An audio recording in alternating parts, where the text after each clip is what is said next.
Reasonable people can agree you'd a lot rather be Glenn Youngkin right now than Terry McAuliffe. The McAuliffe campaign, as Kelly was reporting, is spinning the turnout numbers, saying big turnout in Democratic areas is good for us.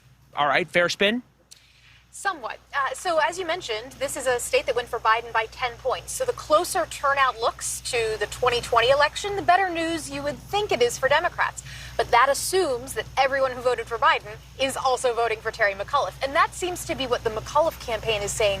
Their internal polls show that there's very close alignment between the Biden camp and their voters and the McAuliffe team.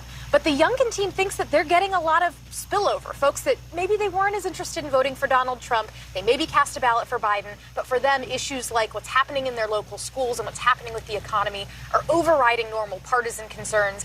And they might be available to Youngkin and a part of a potential victory for him. You and I talked, I've been covering politics for a long time. You've been polling politics for a long time.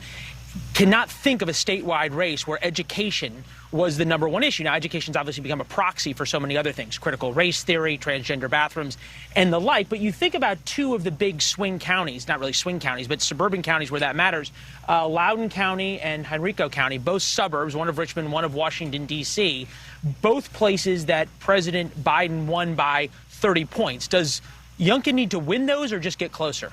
So Youngkin just needs to get closer. Now, these are the sorts of counties that tend to pick winners. If you look at Henrico County, last night on your show, you had Mike Allen from Axios give a great analysis of Loudoun. I went home and wanted to see, well, what county actually does a better job of predicting winners in Virginia? And it's Henrico in the Richmond suburbs.